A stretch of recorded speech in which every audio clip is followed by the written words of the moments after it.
Deus quer que você seja vitoriosa e vitorioso. O plano do amor do Pai, Jesus Cristo, que nos foi dado como único Salvador, é esse que nós encontremos a nossa dignidade de filhos e filhas. E é claro que passamos por um deserto da vida em busca da nossa Canaã. A Maria Lúcia Mararacaju, Sergipe, está pedindo oração, ela ficou sócia. Muito obrigado pelo seu carinho de ficar no sócia dessa obra de Deus. A Maria Helena de Tubarão, Santa Catarina, pede cura, libertação por várias pessoas da família, pelos negócios e conversão também. Marinalva de Sumaré, um grande abraço para você. Ela está dizendo, vamos aplaudir o Wellington Henrique. Ele faz aniversário hoje. E o Afonso faz aniversário amanhã. Um grande abraço ao Afonso amanhã e ao Wellington, né? O Wellington Lima, que faz aniversário hoje. A Dalgisa Jaguarari, da Bahia, pede oração por ela mesma, pelo esposo, cura e libertação de vícios de bebida em casa. Jaci de Cruz das Almas, da Bahia, ligada conosco, mandando um abraço para todos nós. Pede oração que ela vai fazer um exame, precisa da mão poderosa de Nosso Senhor. Elia Maria de Montemor de São Paulo, pedindo pelo casamento da filha, a Andréia, com o Raul, e a reconciliação que Deus pode colocar a mão sobre isso. A Célia, aqui de Valinhos, pede oração por ela, vida sentimental, profissional, coloca seus filhos, trabalho, pedindo também que as mãos poderosas de Jesus estejam sobre ela. Maria de Fátima, de Nossa Senhora do Socorro, no estado de Sergipe, ela precisa alcançar uma graça que ela está buscando há anos e aproveita pela alma da filha Adriana, pelos seus familiares. Vamos esperar a demora de Deus, que para nós parece anos, né, minha querida? Mas Deus sabe ao momento certo de te dar essa graça. A Jacimara Rufino, de Itaporanga, na Paraíba, pedindo oração e cura de toda a sua família, pede por emprego, por todas as aflições que está passando. Maria Vilanova de Assis, de Dirceu Arco Verde, também no Piauí, coloca a sua família e sua vida nas intenções de hoje. De Valinhos, mandando um abraço para todos nós, agradecendo tudo que já recebeu. Aí eu disse, um grande abraço para você, querida. As suas intenções e gratidão estão aqui. Jacimaria Rufino, Itaporanga, na Paraíba, também está pedindo por sua família. De Nova Fátima, no Paraná, Osfênia Rodrigues, oração por sua saúde e pela paz na família. Eu quero agora, doutora Roseli, sabe, é que nós fizéssemos um momentinho assim, antes de retomar o tema, de uma gratidão a Deus, até pelo tema escolhido pela senhora, foi providencial.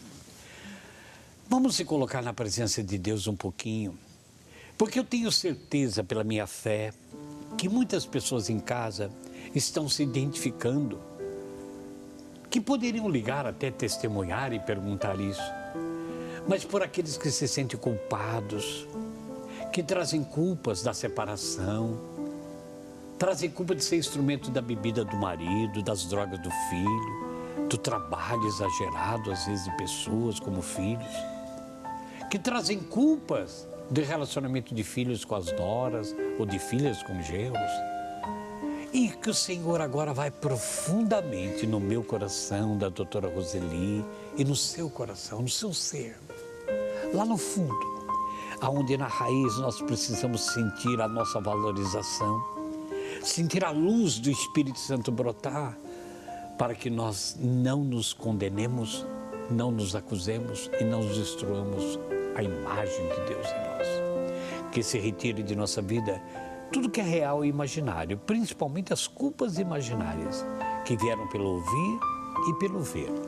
E que nós sejamos agraciados no poder do sangue de nosso Senhor Jesus Cristo, que lava toda a iniquidade.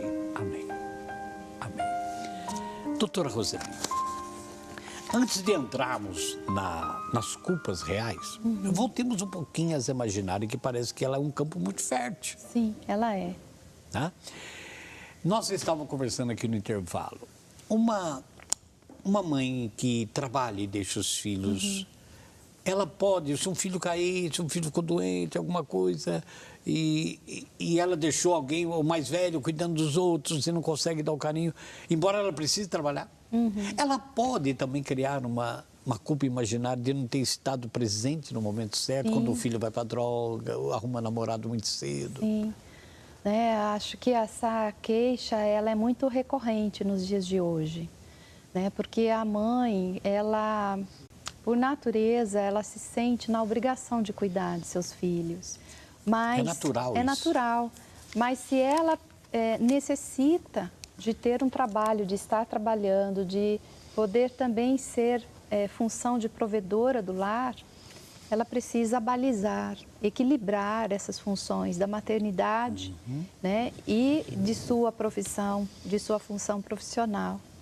E com isso, muitas vezes ela pode carregar, sim, um peso de culpa, mas não é uma culpa real, porque acredito que uma mãe que seja saudável, que ama seus filhos, né, ela não vai, assim, deixar de propósito com que as coisas possam acontecer de uma maneira funestas para os seus filhos, de maneira nenhuma. Ela vai tentar se prevenir de todas as formas, para justamente evitar a culpa, né? A culpa, ela traz isso de bom para nós, ela impõe limites ao nosso comportamento, ao nosso julgamento moral.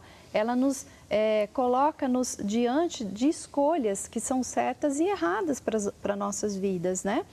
Então, eu acredito que a mãe atual, ela, vez ou outra, eu escuto essa queixa, eu me sinto culpada de ter que sair para trabalhar e deixar meus filhos.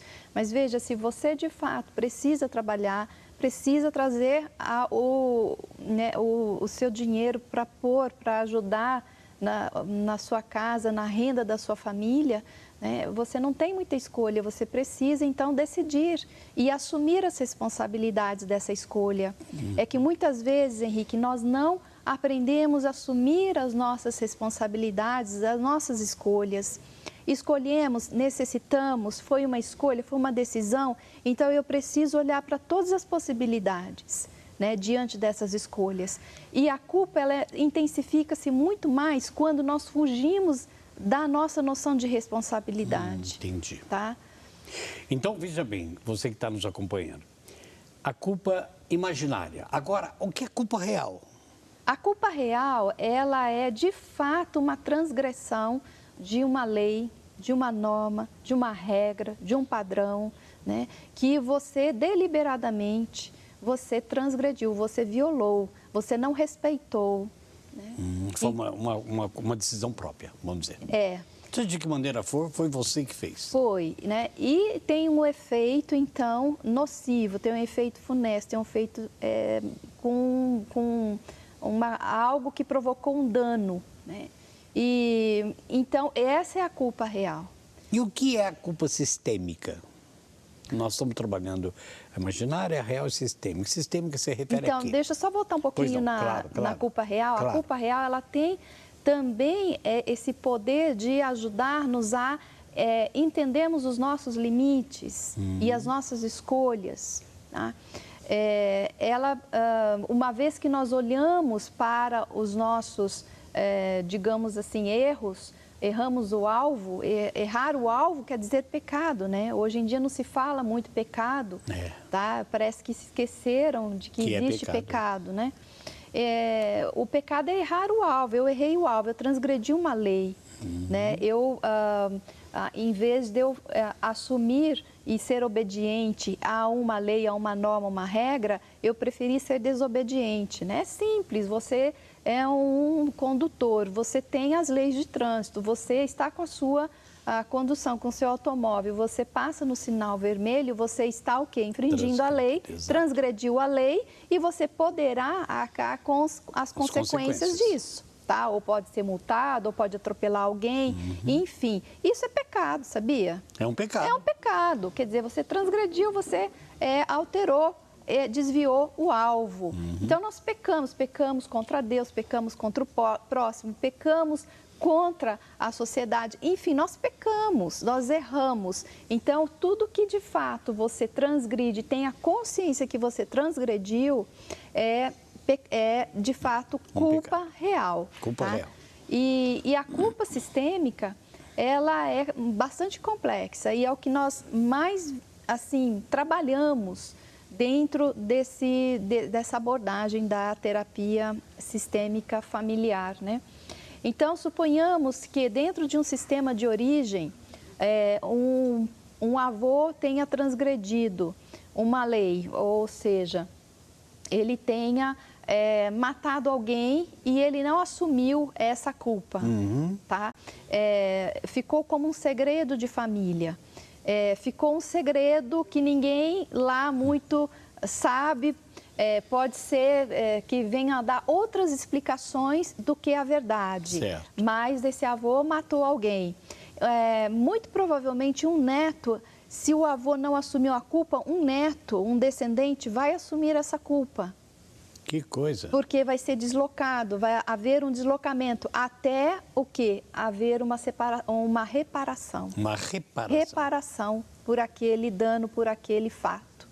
Tá? Então, muitas vezes os pacientes chegam com essa queixa. Eu sinto um sentimento de culpa, mas eu não sei de onde vem.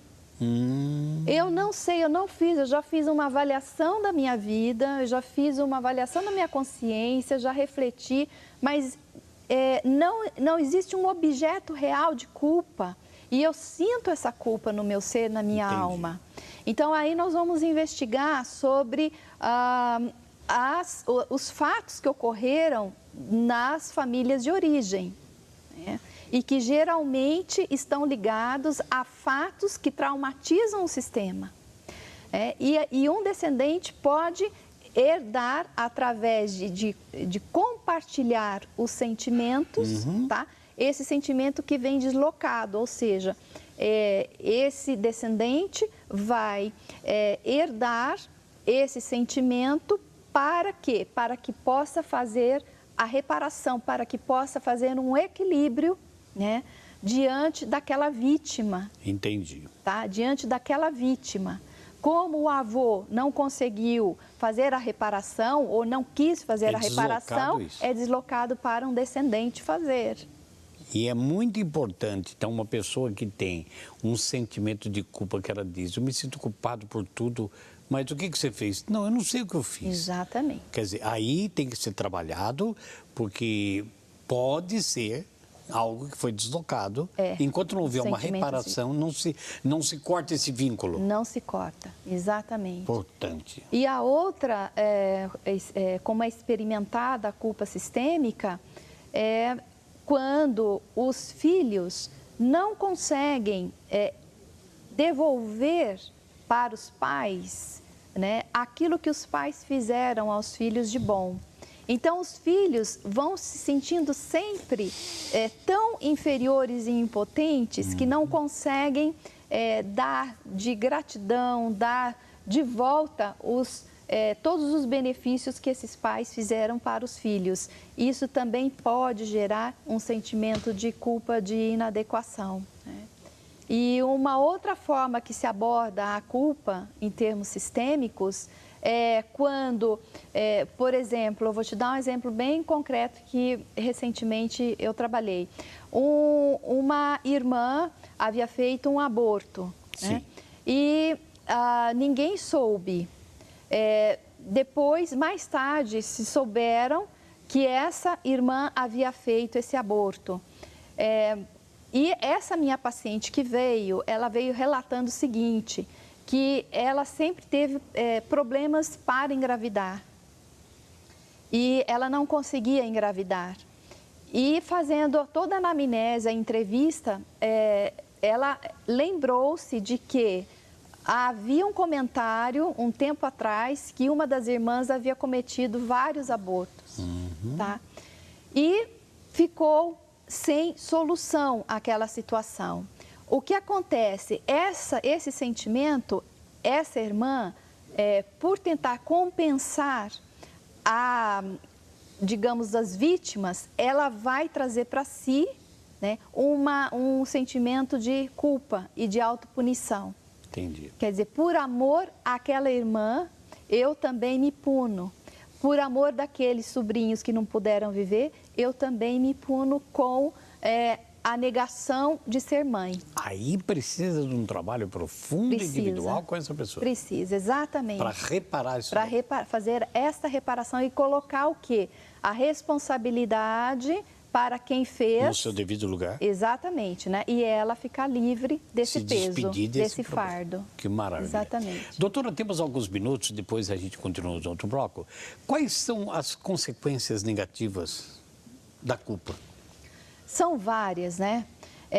Existe até, assim, umas pesquisas que tende a fazer uma associação a um sentimento de culpa e a doenças como câncer, como doenças autoimunes, né?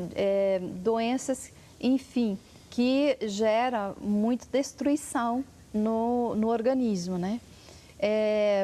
Enfim, a autopunição eu acho que é uma das consequências mais evidentes, né? Pode gerar depressão, pode gerar ansiedade, pode gerar um sentimento de inadequação, né? Enfim, são vários... Eu poderia chegar assim, ser mais drástico. Pode uma pessoa ser levada ao suicídio por trazer tanta culpa? Pode sim. Assim, o ápice, né? O ápice, O né? ápice. Há um tempo atrás, eu fiquei sabendo de uma história que uma senhora tinha uma certa dificuldade, que um casal havia uma certa dificuldade entre si, porque ele gastava muito dinheiro em jogo. E ela havia recebido uma herança, e essa herança era da mãe, e ela não queria que o marido usasse essa herança para o jogo.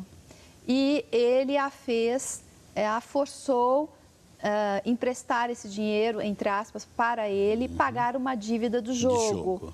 Essa mulher foi adoecendo de raiva, ela desenvolveu uma úlcera, ela não tratou da úlcera e deixou esse quadro evoluir até que ela teve um quadro mais agudo. Essa úlcera, ela se tornou assim hemorrágica e aí ela foi para a UTI e veio a óbito. E esse marido, né, por não conseguir reparar, né, porque ele percebeu, ele teve a consciência de que ele foi a causa que levou essa mulher a óbito, de tanto desgosto que ela teve, né, porque o marido já havia traído também, uma história bastante complexa. 3 meses após o falecimento dela, ele faleceu também, né? E ele se suicidou, porque ele não aguentou a culpa. Nossa, chegou ao ápice, né? É o momento mais drástico. Então, o mais importante é não deixar gerar, né, doutora? Quando seja inconsciente, quando seja uma coisa que não tem fundamento, deixar isso gerando para não ocasionar uma doença, uma morte até na pessoa ou no outro. Nós vamos a mais um intervalo e olha que bom que nós estamos vendo isso. Sabe por quê? O Espírito Santo nos promove, Deus nos dá a oportunidade de ouvir através de uma profissional, mas uma pessoa cristã, que nós olhamos na Bíblia e não entendemos. E estamos todos nós, sabe, adorando o Senhor, cantando e sofrendo. Fora de mim. E quero ser curado em minhas gerações também. Então, meu amado e minha amada, mais um intervalo. Se tiver agora, aproveita para ligar para cá, porque nós vamos fazer o sorteio de quem vai rezar com o Padre Nilson. Vamos sortear um livro, Conversa de Homem para Homem, está aí na sua tela. É um livro nosso, da comunidade que eu escrevi, que vai ser sorteado a todos que participaram do programa. Então, no próximo intervalo, fica atento conosco. A gente volta já.